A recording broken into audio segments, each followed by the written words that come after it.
En principe, ici, il y a des vaches. Là, on est tout simplement en train de se préparer à Décibule. Décibule 21e édition. Et c'est vous, Pierre, qui portez tout cela, directeur de Décibule. Là, on est en pleine préparation. Ça va, on a le temps. Oui, on a encore le temps, hein. On a encore 2 semaines de montage. Là, c'est vraiment le tout début. On a commencé à mettre les chapiteaux. Mais après, ça va commencer à s'accélérer jour après jour. On a créé Décibule il y a plus de 20 ans maintenant. Comment est venue l'idée finalement ? Alors, c'est pas de moi, hein. Je suis beaucoup trop jeune pour ça, mais c'est notre président actuel avec d'autres personnes qui venaient de Neuve-Église. C'est justement, ils ont vécu leur enfance là-bas. Ils trouvaient que ça bougeait pas assez, donc ils voulaient faire un festival. Certains voulaient faire un festival de rock, certains voulaient faire un festival de bière. Donc ils ont fait ça rock et bière. Et petit à petit, ça a pris de plus en plus d'ampleur. Et jusqu'à aujourd'hui, cette 21e édition. Donc c'est vrai que je pense que les personnes qui ont créé ce festival au début ne pensaient pas que ça allait devenir aussi gros, hein. Alors c'est moins rock maintenant. Vous avez élargi à plusieurs styles de musique. Oui, c'est devenu éclectique parce qu'on mélange un peu tous les styles, de l'électro, du reggae, de la pop, de la chanson. Parce qu'on aime ça aussi, on aime varier. Ce serait dommage de se focaliser sur un seul style. Mais vous n'avez pas lâché la bière. Non, ça c'est toujours un peu la même chose. Il y a 30 sortes de bières en pression, donc bien sûr à apprécier avec modération. Mais voilà, on aime bien aussi avoir. Le but c'était d'avoir de la bonne musique avec une bonne bière. Combien de temps et combien de personnes pour monter tous ces chapiteaux ?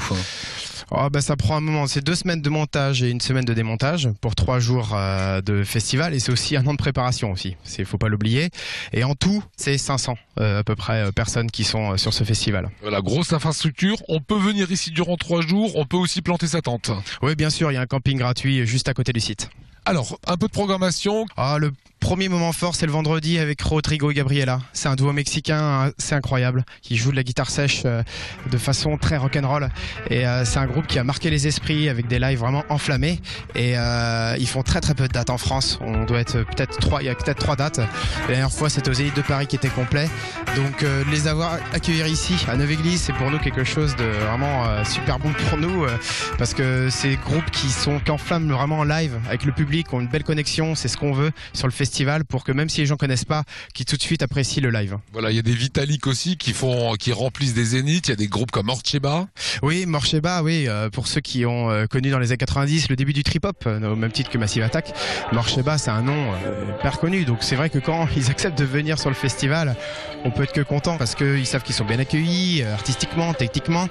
Donc après, il y a une négociation financière, bien sûr, mais nous, on met un seuil, en fait, un plafond. Donc on se bat, des fois pendant des mois et des mois, parce qu'il y a beaucoup de concurrence, et quand ça marche, on est vraiment heureux, quoi. Ces groupes arrivent, vous les logez où ? Parce que là, voilà, il y a une capacité hôtelière qui est relativement réduite, j'imagine. Oui, on va pas mettre une tente militaire juste derrière pour les accueillir, donc c'est on les met en fait dans les hôtels, à droite à gauche, en fonction, là ça négocie.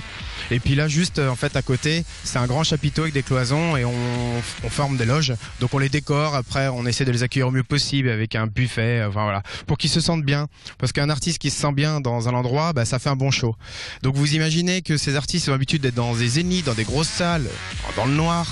Et là, quand ils arrivent ici le matin, on prend le petit déjeuner dehors, c'est les vacances, bonheur, quoi. Exactement. Donc déjà, en fait, la moitié du boulot est fait. Après, il faut bien les accueillir humainement et techniquement aussi. Puis après, ça fait des super concerts. Voilà, et quand on est à la 21e édition, c'est qu'on a bien réussi son coup aussi, que c'est pérenne. Oui, on essaie de réfléchir en tout cas pour que ce soit pérenne et j'espère que ça va durer encore très longtemps. Voilà, moi aussi, Alsace-Vent, on est partenaire d'ailleurs, on adore cet événement. Merci Pierre. Merci. Bonne route, vous attendez combien de personnes ? Ouais, l'année dernière on fait 18 000, si on fait un peu plus, ça serait même super. Voilà, 18 000 personnes attendues ici à Neuve-Église. Vous allez vous